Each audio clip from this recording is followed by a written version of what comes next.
Welcome to Pablo Torre Finds Out. I am Pablo Torre, and today we're going to find out what this sound is.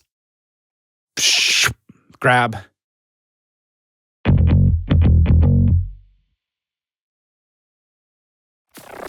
When something happens like what just happened on SNL, I basically was like, could have been worse. Welcome to MSNBC. I'm Rachel Maddow. Tonight for our special inauguration weekend coverage, I'm joined by our panel of MSNBC hosts, basically like the Avengers for your aunt. It's Ari Melber. Thanks, Rachel. Joy Reid. Glad to be here. And finally, Chris Hayes, a.k.a. Woke Sheldon. Okay, drag me, mama.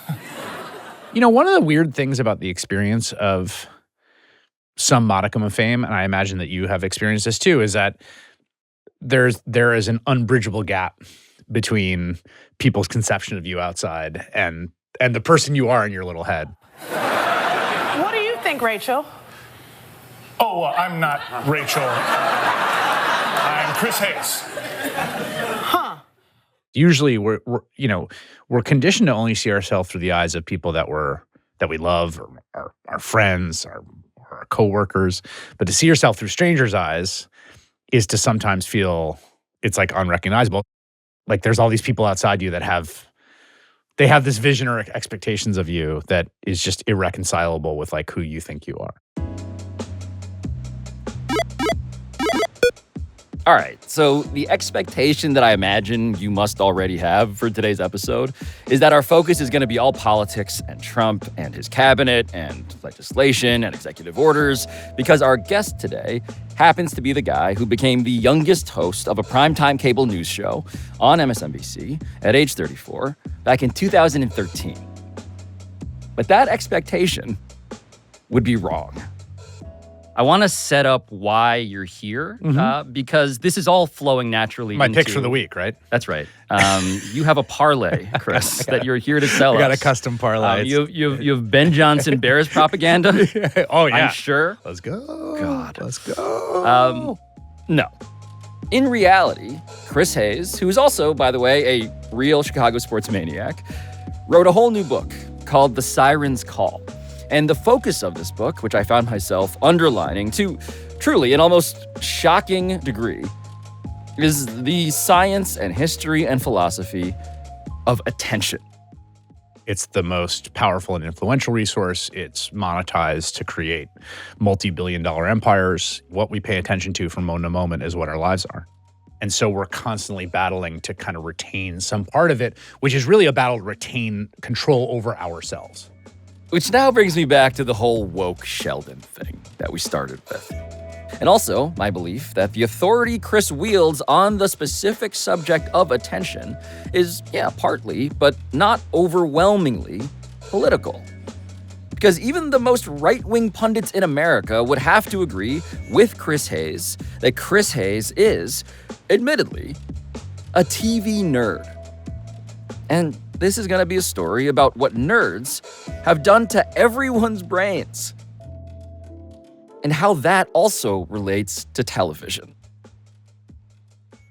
I was such a computer nerd that at the very first age when it was possible, 91, 92, I was like, wanted to get my own TCP IP connection. Man. And so I had a dial-up through an internet service provider, a very boutique one that was like for nerds. Yeah. And I was surfing the web on the pre-graphical version of it called Lynx, which was an all-text web browser.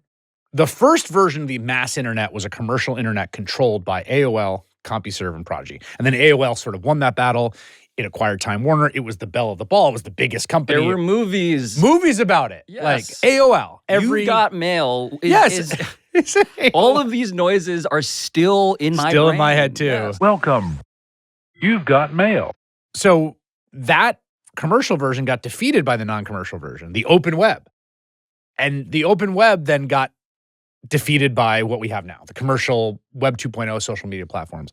But part of my contention in the book and part of my hope is that there's a non-commercial web that can sort of reassert itself. Right. Hard to imagine at this moment. It does feel pretty hard to imagine at this moment. I mean, it feels like an addiction. compulsion, regret and shame, bargains you make with yourself. All of the sort of tropes of addiction are there and how we now relate to our phones and the digital world more broadly. And I think that's about deeper than the technology. It's about attention. Your book is not merely, guess what, we're addicted. It's actually about, I think, to be grandiose about it, it's about what it means to be human. And you articulate something about yourself, speaking of like the feelings that animate us, that I wanted to read to you, because you are in fact the host of a television show. And you wrote in your book about yourself, quote, "I have as a core constitutive feature of my personality the desire for an audience. I want people to pay attention to me, and more than that, I want them to like me." End quote. And me too. Yeah. Right? I think we're both here. You know, you don't end up in this position, I think, unless something really went sideways. Unless you have that. But there is this feeling of being somebody who was fighting for attention on, again, an earlier, seemingly almost analog platform of television. That attentional competition is just ramped up so much. I mean, that is the sort of defining feature of all of this, right? That the sheer amount of competition has expanded almost infinitely. At any given moment, you're competing for attention against all the content ever produced by humans. Yes. Is the library of competition.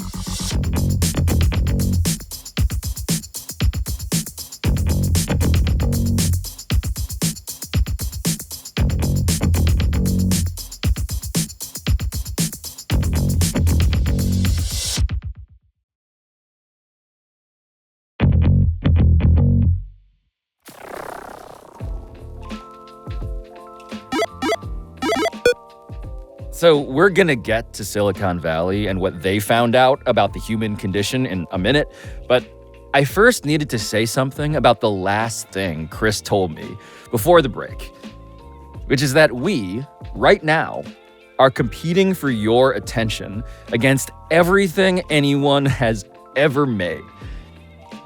Because it's true. You could very easily be listening to a Nick Cage impersonator read the Odyssey instead of listening to me.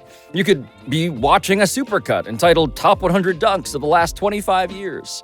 Or just watching a guy in Japan that I follow on Instagram who challenges strangers to hammer a bunch of nails into a wood block. Whoa, cool! Hey! The thing that you and I are doing right now, and the thing that maybe drove us in our personalities to do the kind of work we do, has been wildly democratized as a kind of norm, a cultural norm. Like people being on social media and performing, trying to get other people's attention. There used to be like a small group of kind of freaks and weirdos. They would like travel with the circus, or they'd go out to Los Angeles to be stars. Like that was a specific thing and even kind of frowned upon. And for this reason, I do believe that cable TV's formerly young generation of professional audience seekers found out something important a long time ago about the dynamic that pretty much everybody is grappling with right now, which is that attention has always been unbelievably slippery. Tragicomically slippery, in fact, even when you can get your hands on it. And so when it comes to the incentives of the mainstream media, and this part does run contrary to an online caricature of the MSM, feeding its personal ideology from on high down to its captive audience, TV shows, in actuality, have mostly been desperate, thirsting, actually, for your attention. And now they're also desperate to keep you from a Japanese guy named Hammer King 75. It's a really important dynamic. I think people outside the media think the media decides where to focus attention and people follow that. And from the inside, it feels like the opposite. Yes. That people have, and I'm sure you experience this. I mean, if only we had such power. I mean, it feels like you're chasing. You're always chasing. And that the audience is moving. Its interests and demands are moving in these kind of inscrutable fashions. They're really into this and they're really into that, and you got to run over there. You know, the best metaphor I can come up with that I use in the book is sailing. Because I think sailing captures the fact that the wind to me is like audience attention, which is a real force that's just you can't control, but you can control where you try to take the boat. So as you get better at the craft, it's like, okay, well, the audience is interested in this thing. That's the wind. And I want to go there. And I got to figure out the technique to tack to get that wind to get me to where I want to go. And that takes some development. I mean, you can just be like, well, I don't care where I want to go. I'm just going to go as fast as I can, so I'll just go with the wind. Or you can just be like, I don't care about the wind. I'm just going to go right into it, and that won't work. Like, you won't move. Right. So the thing you try to get good at is to try to kind of synthesize those two and develop some technique and craft that allows you to use audience attention and demand and put it into towards things you think are actually important and worthy. Right. The desperation of the chase, though. Do you feel that? All the time. Yeah. All the time. And look, I've had a TV show canceled, Chris. Right, yeah. I came pretty close. I was going to say, we're all fighting for our lives out here. Right. And in fact, like that same instinct is why, when you talk about Fox News and Dominion, it's because they were chasing the audience that we all just assumed they could direct. Exactly. And what's so wild about the emails and the texts you read in the discovery of that lawsuit, which was a electronic voting machine maker, Dominion, who sued Fox for libel, saying that they had been defamed by Fox's programming, is that period after the election 2020, the bottom kind of drops out on the right because people are angry that Trump lost and disbelieving. And what they start to find is that if you tell them that it was stolen, that keeps people's attention. Good evening and welcome to Tucker Carlson Tonight. You've heard a lot over the past few days about the security of our electronic voting machines. And this is a real issue, no matter who raises it or who tries to dismiss it out of hand as a conspiracy theory. Electronic voting, and there's a sort of competitive reason to do it. And so you see those incentives pulling them towards an outright lie, a dangerous lie, a violent lie that ended up crescendoing in an attempt on the Capitol. But in private text messages revealed in court documents filed by Dominion, Carlson called the Dominion claims shockingly reckless. Other texts showed contempt for former President Trump, including one that said, quote, "I hate him passionately." And of management. That's a really, I think, potent illustration of how these incentives work. They're even self-aware in a lot of those texts. Like, it's a little like Pontius Pilate, right? Before the crowd being like, you guys sure you don't? Yeah, all right. Yeah, it's a hard business. They want Barabbas. Give them Barabbas. I guess more Barabbas? Yeah. We're getting, the ratings are saying more Barabbas. They're saying more Barabbas. The dial is turning up on Barabbas. But look, which is to say that all of us, again, we feel it. It's fascinating to see how the period of the fall of 2001 is where a lot of like what modern cable television, it's when it learned what it needed to optimize itself to be. It's the breaking news alerts, right? It's the scroll on the which every sports fan knows, by the way. But of course, cable political news embraced it fully. And by the way, the other just suspect in like this murder mystery of like what happened to our attention when you go back to TV, I think PTI is in there. Oh yeah, PTI is so well engineered. Pardon the interruption, but I'm Mike Wilbon, and welcome to opening day in this bizarre television experiment. And I'm Tony Kornheiser, and if we can have a TV show, you can have a TV show. They put the rundown on screen. Yes. Which, the thing that's brilliant about putting the rundown on screen, it's like the signs in the subway that tell you how long the train is going to be. It anticipates. I tell this to Tony. PTI is like it's like one of the most brilliantly engineered formats. Here's how it works. We yap until the time runs out on each topic. You hear a bell, we move on. And then the clock. Oh, and then the clock on. Clock. It anticipated. Yeah. This was October 2001, by the way. PTI debuted. Is that when it starts? Yeah, first episode. It anticipates the short attention span, the desire for what's next. It anticipates the infinite scroll. Totally, you're right. Before every other show on TV. You're totally right. And one of the points I make is there's a real distinction because of the way that attention works in us biologically, biophysically, between grabbing and holding attention. So grabbing attention is much easier. And here's an illustrative example. Anyone who's listening to this podcast right now or watching it, if I said, look, I'm going to ask you to go through that door, and on the other side is an auditorium with 200 people, and I want you to just get everyone's attention. Basically, everyone can do that. You go in, you scream, hey, hey, whatever you do, right? You go on stage, you take your clothes off, whatever you had to do, right? Yep. Now, if I said to you, I want you to go in there, there's 200 people, I want you to hold their attention for an hour, go. Well, that's astronomically harder, right? Yeah. So grabbing is easy, holding is hard. Yeah. Look, the experiment that you hypothetically described is literally a thriving genre on every social media platform. It's the troll who wanders into a mall or a foreign country and just disrupts whatever the good people of that place are doing. That's exactly right. Johnny Somali came to Korea with the obvious intention of making clickbait videos to promote his provocative channel. However, the table seems to have turned as he is now being used to help Korean online streamers generate views. After videos of Koreans, including one streamer, assaulting Somali went viral, many Korean YouTubers are seeking out the American in the hopes of causing an altercation so they can either stream or even incite the scuffle. So what happens in competitive attention markets? PTI is a great example. What you optimize for, what the sort of process of evolutionary competition drives towards is iterative grabbing. Grab, grab, grab, grab.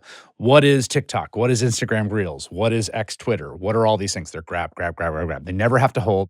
That kind of the minutely engineered grab, grab, grab model, what I call the slot machine model, right? Slot machines are the most effective device in a casino, and they work the same way. It's like grab, then a little bit of suspense, then the next one, and the next one. And it turns out what the slot machine programmers figured out is you can keep someone in a seat for 8 hours, never telling them a story, never having a beginning and a middle and end, never using pathos, logos, ethos, like never doing all the things that you might have been taught to do. Yeah, the hero's journey, not quite as necessary. Exactly. You don't have to come up with a hero's journey. It doesn't have to be a screenplay. If you grab, grab, grab, grab, grab, you can add that up to 8 hours of sitting in a seat. Everybody is learning what it's like to be a frustrated television producer, trying to grab and hold attention, finding that, okay, the latter is really hard. The former can be hacked, so to speak. Yep.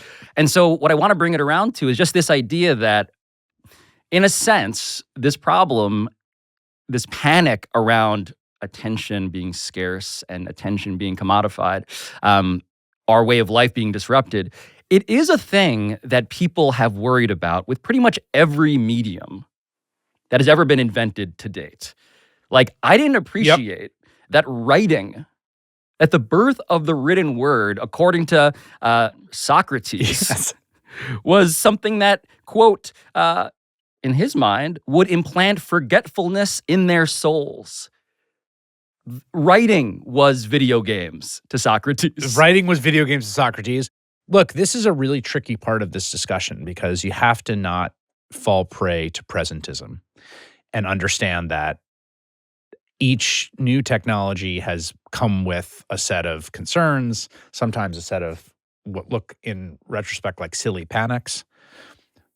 But the flip side of that, and what I'm trying to say here, is that Socrates identifying that writing would transform human communication and thinking was 100% correct. In fact, good take by Socrates. Socrates with a good take, a hot and good take. Same with magazines and the mass media or radio or television. Like, television produced a lot of panic about its results, but it absolutely transformed both family life, public life, all these things. Mm-hmm. So what I think we're dealing with here in this sort of attention age is a genuine transformation. It is along a curve of modernity that harkens back to the kinds of things that Thoreau was, decrying when he went and lived on Walden Pond, or Blaise Pascal back in the 1600s. There are technologies at each moment that are moving us up this kind of curve of modernity, but at each step along the curve, there is something being transformed. And I think we've reached a point along the curve where there's almost a kind of break, a kind of difference in kind. Money is an enormous differentiator here. I mean, look, the whole notion of iterating but specifically the biggest companies in the world using all of their resources to experiment on us perpetually such that they figure out how to use us to make them money. That feels like a new development as a matter of magnitude. Absolutely. In terms of magnitude, in terms of ubiquity, in terms of,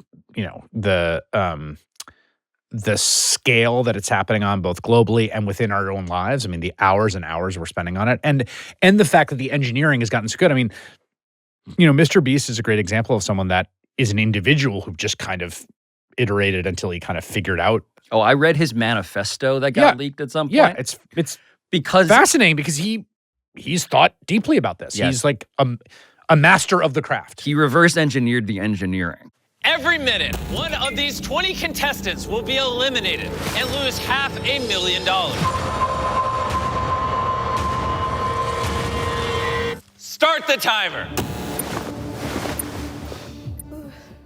When you add on top of that, the fact that truly, like, the largest companies in our country are devoted to this practice. Yes. 1961, 6 of the 10 largest U.S. companies were oil companies. And now you go to Forbes, and it's Microsoft and Apple and Google/Alphabet, it's Meta/Facebook, it's Amazon, and information is what their business is. Data is what their business is. It's not quite the same as oil. Right. How do you explain the key difference there? What all those companies are, even more than their information companies, is their attention companies. Amazon's a great example. What Amazon is able to pull off at a logistical level is genuinely insane. But in terms of the point of sale, why does Amazon have the power they do?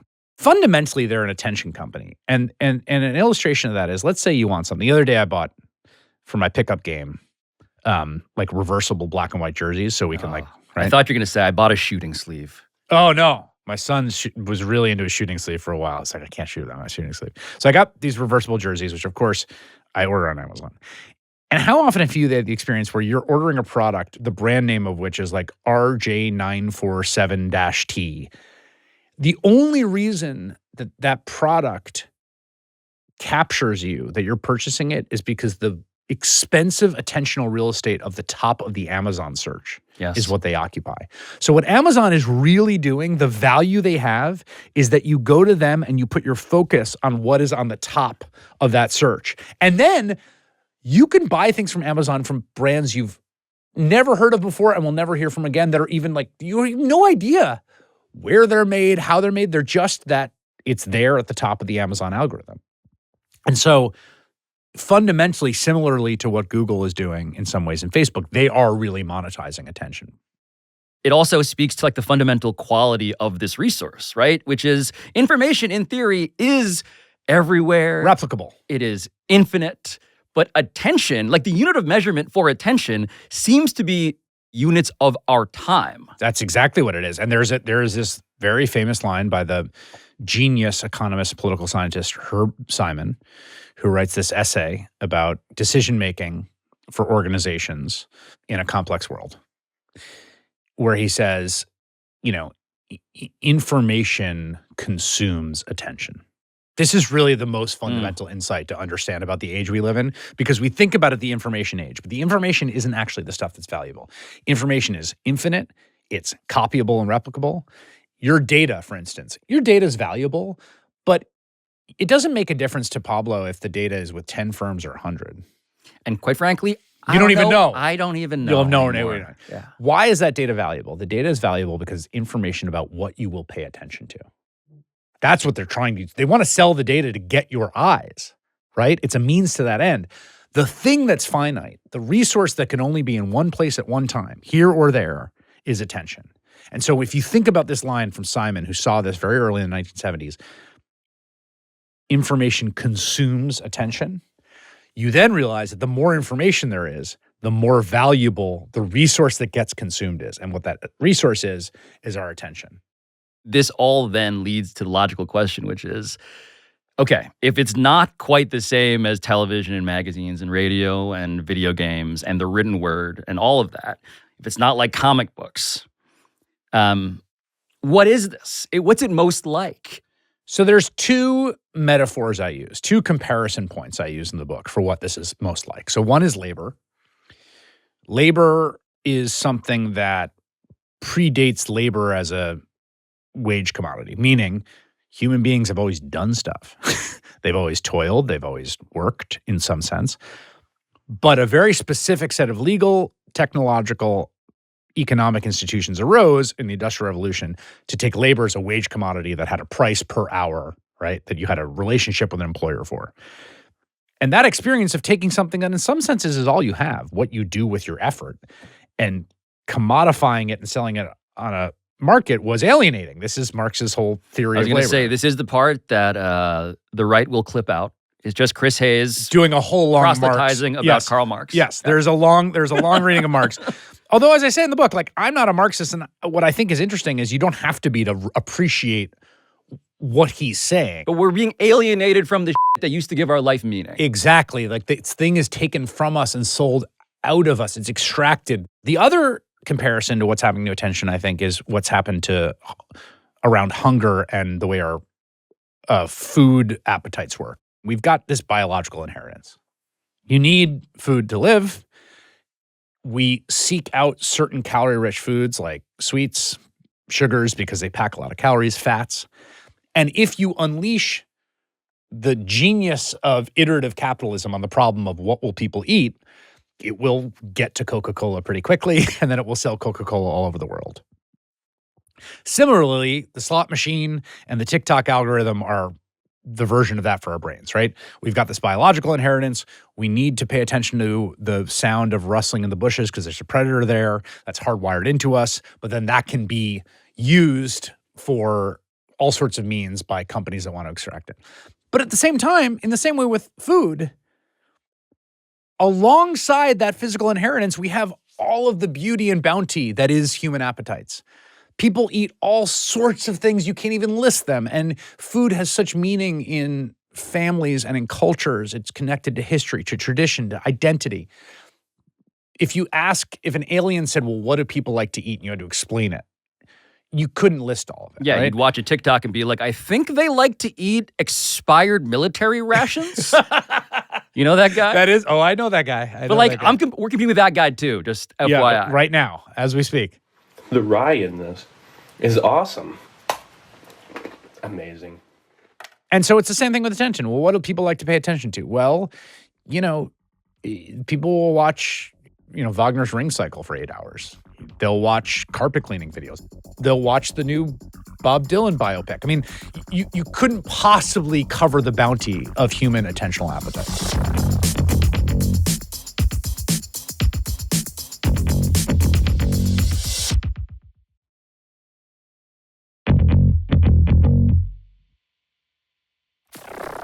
But the biological inheritance, right? It's hardware and it's software. Exactly. So the part about what it means to be human and why this is not just grandiose gas bagging is because when you look at what a human baby is like, they are so comically helpless in a way that actually is distinct and worthy of our inspection.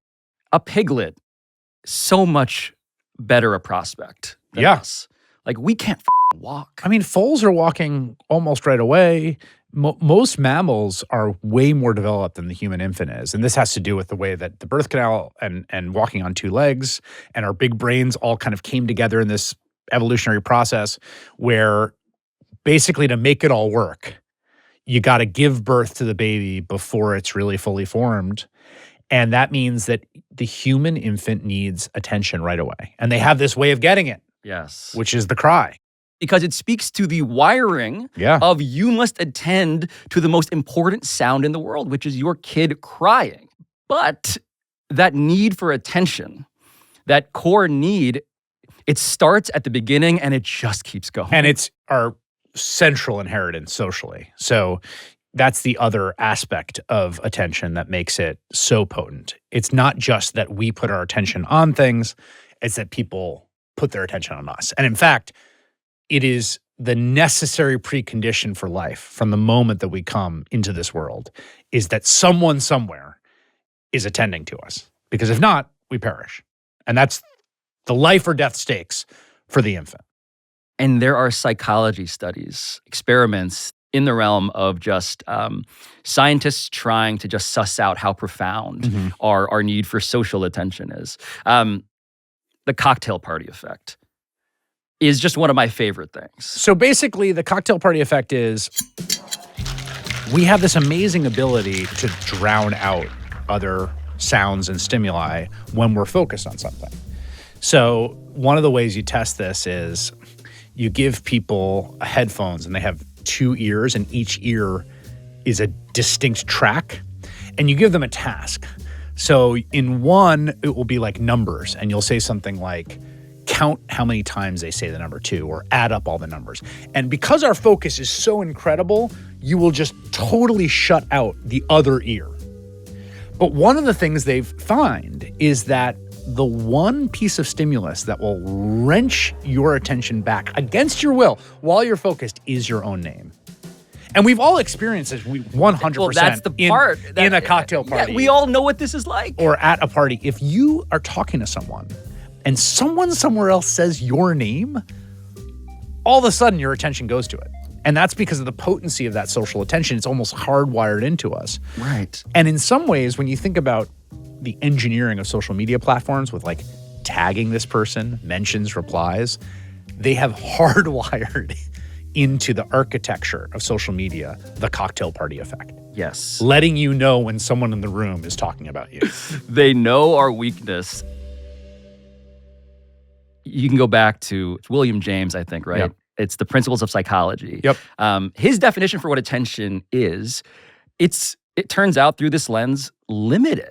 What he says is, quote, my experience is what I agreed to attend to. And what these experiments are showing is that it's not quite consensual. No, and in fact, James takes up the question of attention precisely because he is concerned with the deeper philosophical question of free will.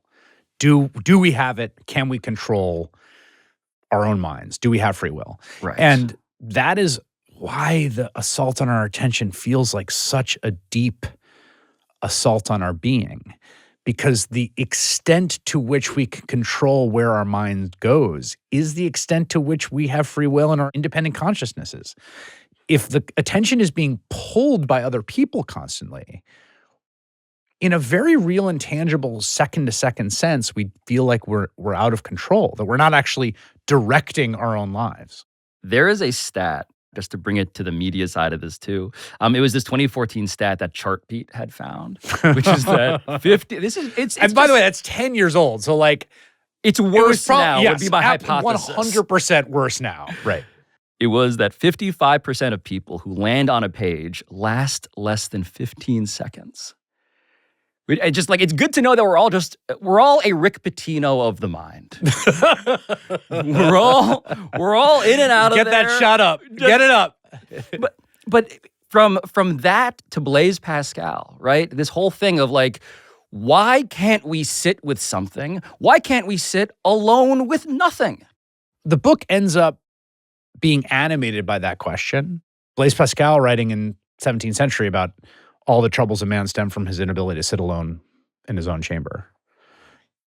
It sounds very modern, extremely contemporary, right? We still have that issue that all of the weird ways we feel, the forms of alienation we feel now are both distinct to our age, but they share something with the experience of being a human in modernity or whatever particular social arrangement you're plopped into. And there's something to me that's very comforting about that. You know, that we've been trying to figure this out for centuries. Yeah, that the problems I'm talking about at one level are exacerbated and specifically created through a certain set of historical conditions, but are fundamentally related to something that's deep and inescapable about being alive. So what's comforting is that there is a commonality to the human experience throughout the millennia. What's less comforting is that Blaise Pascal's take is that what's really unifying us is our fear of death. Yeah. That we're all just kind of milling around trying to avoid the unbelievably obvious reality that we're going to die. Right. The thing that haunts us and the reason that it's so hard to be alone with your own thoughts is essentially that. That if you're alone with your own thoughts, inevitably where the mind will go to Right. is the ultimate reality of the impermanence of life. And I think there's I don't know about you. I 100% feel that. Yes. I mean, a huge part of my life is just focusing on things so that I never think about that fact. I realized recently that I like being busy, and I was like, this is kind of like a virtue. And then I realized I'm really not getting to the core issue, which is that I'm trying to remain busy so as to not have to confront what actually makes me uncomfortable. And I do think, at root, what I'm uncomfortable with is the people I love and also just me vaporizing and then meaning ultimately nothing. Yeah, and I think that's when I talk about the thing that is animating all this is something essential to the human experience. But I also find something really beautiful about that. I don't have a spiritual practice, but what I do find comfort in is actually just sitting with the magnitude of the inescapability of what we might call the human condition. And we're all kind of wrestling with that. And that's the preciousness of being alive, and that there's something just incredibly sublime and beautiful about that. And that when you can take the time to focus on that, when I can look at my daughter's breathing as she's asleep and focus on that and just say to myself, like, this is the greatest gift, this moment, that I'm here with her, watching her sleep and watching her breathe. That itself is the antidote, you know? I feel that so acutely, except you left out the part where immediately after that thought, I go back to watching a rug cleaning video. This was stored behind somebody's shed for quite some time. But the philosopher Blaise Pascal also observed something else that I think you should wrestle with here. He observed, back in the 17th century, that there is a curse that befalls the king. The king being a figure possessing unique and unparalleled access to diversion, to infinite entertainment in his court. But the king's curse was that whenever he was not being panoramically distracted in his royal court, he found life uniquely intolerable. Nobody anywhere was more miserable than the king, missing his infinite jest. To which Chris Hayes now observes in his book, here in the 21st century, we're all the king now. Yeah, it's a real monkey paw situation. Absolutely. Like, if only I had, I mean, when you think about the drudgery of like feudal life in the 1600s, right, as Pascal's writing this, most people, I think, who are listening to this podcast have been liberated from. We're not feudal peasants. But we will take you if you are still in a feudal society somewhere. Just like and subscribe. Oh yeah, like and subscribe. Yeah, absolutely. yeah. Smash that like and subscribe button in between your wheat harvesting. You're packing your salted meat for the winter. That's right. As you put your salty stone into a broth and then drink it, just know Smash, that like and we're subscribe. interested. Yeah, so I think that King's paradox, Pascal put his finger on it 400 years ago. But it's what all of us live with now. And that feeling we all have, which is the more diversion you have, the more you need it. The moment that you are away from the diversion, you suddenly feel panicked, claustrophobic, trapped. That feeling that the king has, we all now feel. Raw dogging is a thing because of exactly. This. When I'm watching Erling Haaland, the Man City star, post about how, guess what I did? Did he raw dog a flight? For 7 hours and was very proud of it.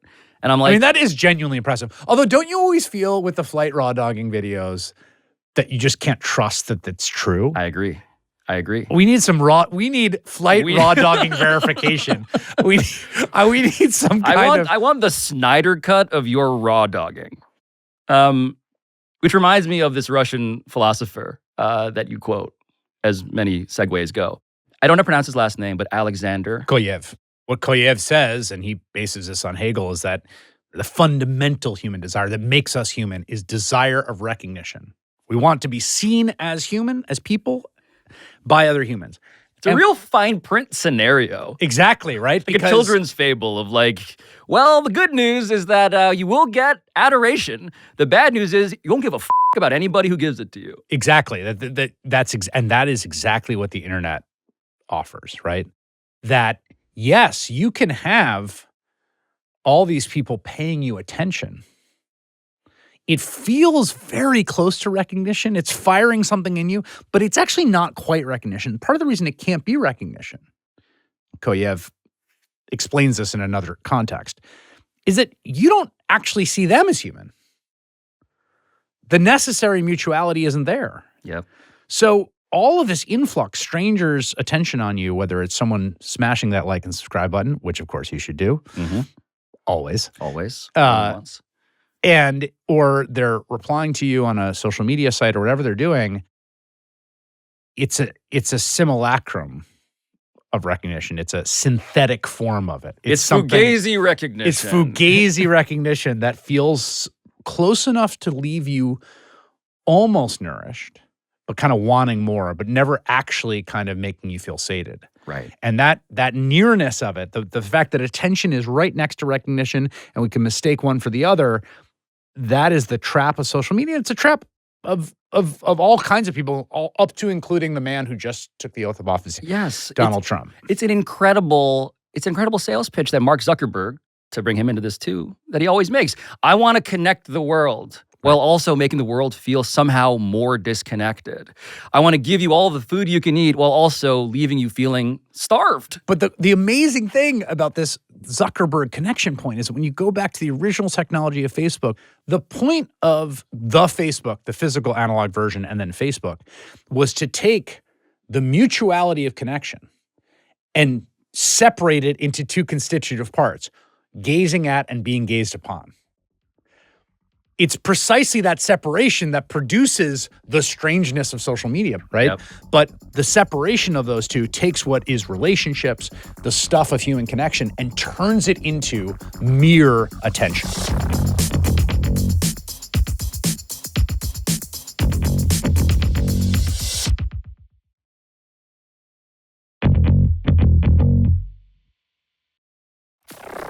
I'm the guy who was number 199 to join Facebook. Really? Which means that I made zero money. Right. And was just complicit enough to make it a problem. I'm just like, yeah, I'll join. Were you guys Mark's the same site. class? He was the year ahead of me. Priscilla Chan, Yeah. his wife, lived in my freshman dorm. Oh, wow. So she sent an email, hey, sign up for Mark's website. Cool, I did. Never anticipating what would come later, which was truly an avalanche of people who worked on the product, it seems like, telling everybody, these whistleblowers, you probably shouldn't use the product. It is crazy how many people inside that world have their misgivings about it. And not just because of, whatever Zuckerberg's politics are No, at this I just given mean, moment. again, on this level of the biology of human attention and the way that their technology exploits it. Sean Parker, founder of Napster, one of these people. He says, quote, God only knows what it does to children's brains. End quote. A former Facebook employee in the New York Times in 2018, quote, I am convinced that the devil lives in our phones and is wreaking havoc on our children. End quote. And then you have the dude who invented the infinite scroll. I love that quote. Yes. He sounds like Oppenheimer, Chris. Yeah, yes. It's all about the combined total of 200,000 more human lifetimes just absorbed, taken by people scrolling infinitely. And this point, which I should shout out Johan Hari, whose book on attention is very good and who surfaces quote. This point, you're probably old enough to remember when web pages ended. Mm-hmm. You would get to the end of a web page. You'd get to the animated GIF counter. Yeah, and exactly. And then you go to the next page and his design innovation was simply to take that away so that you could scroll infinitely and you would hit no resistance. And that is now that infinite scroll is the way that we pass our lives. Right. And now that all these platforms are full of bots, right? Again, 2018 Adobe study found that nearly 30% of all web traffic showed strong non-human signals, which is obviously worse now. I mean, the fact that Meta announced that they were creating AI avatar bots to populate their social network to me was like this amazing reductio ad absurdum. Yeah. Like, is the problem with the internet there's not enough people on it? Has anyone ever thought for a second that we need fake people to interact with on the internet? We need fake people sending us fake email. And by the way, the rate at which 50 to 90% of the daily email traffic in the entire world is spam. Yeah. Spam to me is really important, and an important thing to understand in the context of the attention age, because if you go back to that Herb Simon insight, which is information consumes attention, spam is the pollution of the attention age. And you could think about spam in this narrow sense of the emails you don't want. But actually, if you think of it in the broad sense, which is people attempting to abuse your attention for their own profit, it costs them very little to waste your attention by showing up in your inbox. It costs you something. Like, for instance, inboxes become unusable unless they're constantly managed, right? Yeah. Phones with text. Like, the totality of pollution, of spam, of people cheaply attempting to acquire your attention because if they acquire it, it'll be monetizable for them and it costs you something to yourself, but costs very little financially. That is one of the sort of endemic problems of the time. It's in a way that's similar to the way that air pollution in the Industrial Revolution was the, endemic problem. Right. They waste our time for their benefit. Exactly. Is the quote. And that's like, that nailed it. Look, the whole thing that we're going to live in this Orwellian age, Neil Postman, who wrote the seminal text, Amusing Ourselves to Death. Yep. He's the guy, I think, who saw this with a disturbing clarity. Yep. And he's writing in 1984 on two dystopian visions from two writers of a generation before, Orwell's 1984 and Aldous Huxley's Brave New World. Orwell's contention was that the truth would be concealed from us. Totalitarian restriction of information such that all you saw was propaganda. Huxley's vision was a proliferation of boundless delights and hedonistic pleasures and entertainment and distraction that meant that no one even wanted to read or think seriously about anything else. And the contention of Postman is that Huxley's the one who nails it, right? That's the actual dystopia. He's writing this in response to TV, but also this true prophetic insight. Yeah. So look, just in terms of what we do in our own lives near the end here, right? We're bad at dealing with boredom. We are being exploited and abused by all these platforms that are promising one thing and giving us, again, the illusion of it. There are legal consequences that could be possible, age limits, just outright bans, all of that stuff. But in terms of a more practical solution, you write about your constitutional, your daily constitutional, and I do the same thing. I just can't recommend it enough.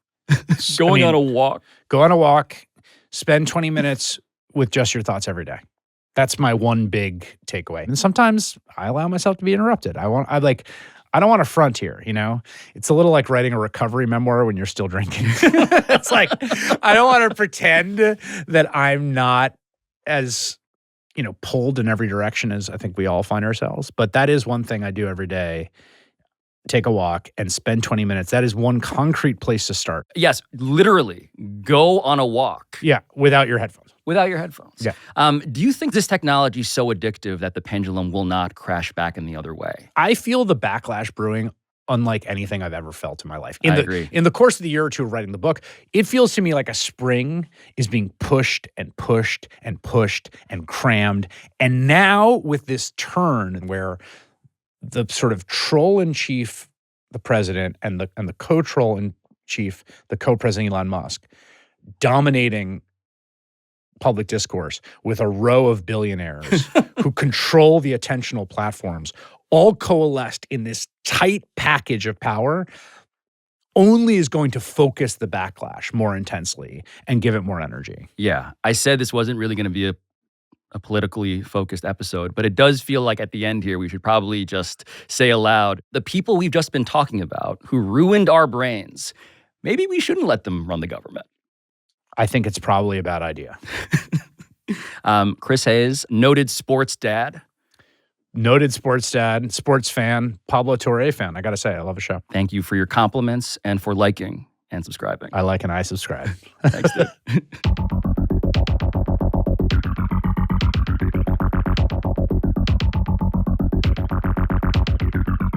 This has been Pablo Torre Finds Out, a Meadowlark Media production.